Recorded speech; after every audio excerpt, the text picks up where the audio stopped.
Hello students, good day. I welcome you all to study session 7 of biochemistry, which will discuss the concept of glycolysis.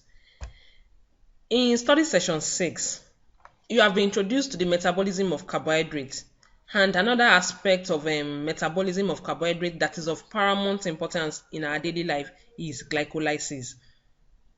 At the end of this study session, you should be able to explain the basic concept of glycolysis, you should be able to explain the sequence of reactions of glycolysis and the overall reaction of glycolysis. You should be able to explain the regulation of glycolysis and discuss the post-glycolysis processes and glycolysis in disease.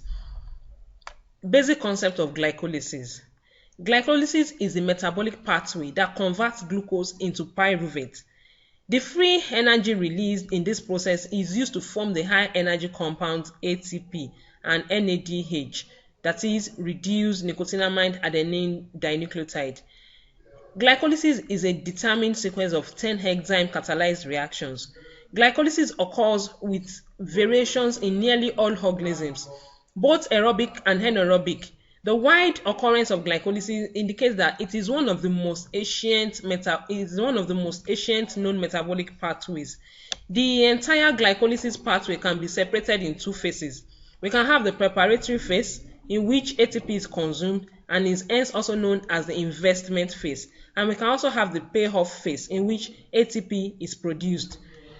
What are the sequence of reactions in glycolysis? The first step are regarded as the preparatory phase, since they consume energy to convert the glucose into 2,3-carbon sugar phosphate. The first step in glycolysis is phosphorylation of glucose by a family of enzymes called hexokinases to form glucose 6-phosphate. This reaction consumates ATP, but it acts to keep the glucose concentration low, promoting continuous transport of glucose into the cell through the plasma membrane transporters. In animals, an isoenzyme of hexokinase called glucokinase is also used in the liver, which has a much lower affinity for glucose. Glucose 6-phosphate is then rearranged into fructose 6-phosphate by glucose phosphate isomerase. The second half of glycolysis is known as the energy payoff phase, which is characterized by a net gain of the energy-rich molecules ATP and NADH. Since glucose leads to 2 triose sugars in the preparatory phase, each reaction in the payoff phase occurs twice per glucose molecule. Looking at the overall reaction of glycolysis, the use of symbols in the equation on your screen makes it appear not balanced with respect to oxygen atoms, hydrogen atoms, and the charges. Atom balance is maintained by 2 phosphate groups.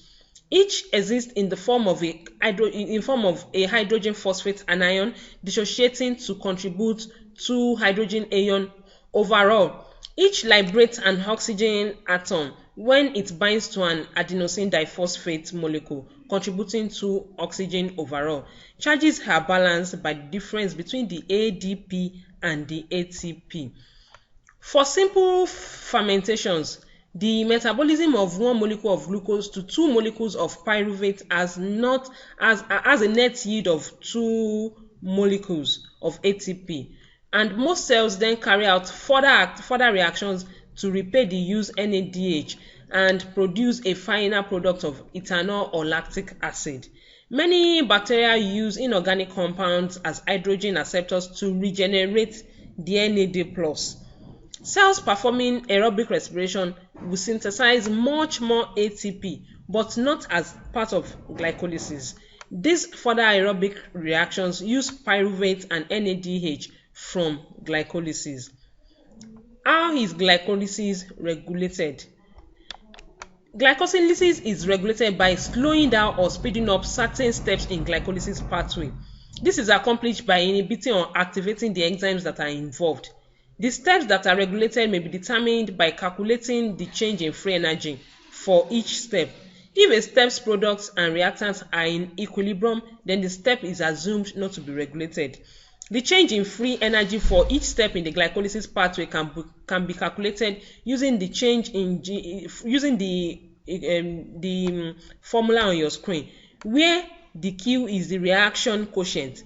The 3 regulated enzymes are hexokinase, phosphofructokinase, and pyruvate kinase. The flux through the glycolytic pathway is adjusted in response to conditions both inside and outside the cell. The rate in liver is regulated to meet major cellular needs. Post-glycolytic processes.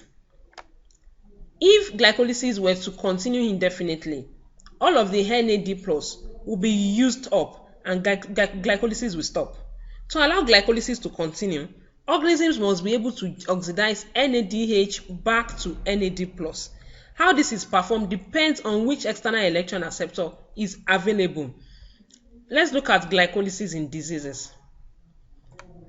Malignant, rapidly growing tumor cells typically have glycolytic rates that are up to 200 times higher than those of their normal tissues of origin. This phenomenon was first described in 1930 by Otto Warburg and is referred to as the Warburg effect. In genetic diseases, glycolytic mutations are generally rare due to the importance of the metabolic pathway. This means that the majority of occurring mutations result in an inability for the cell to respire and therefore cause the death of the cell at an early stage. However, some mutations are seen, with one notable example being pyruvate kinase deficiency, which leads to hemolytic anemia. Malignant, rapidly growing tumor can also cause cancer, like I've said earlier on. A number of theories have been advanced to explain the Warburg effect in the malignancy. And one such theory suggests that the increased glycolysis in a normal protective process of the body and that malignant change will be primarily caused by energy metabolism. This high glycolysis rate has important medical applications, as high aerobic glycolysis by malignant tumors is clinically to diagnose and monitor treatment responses of cancers. Thanks for listening. Have a good day.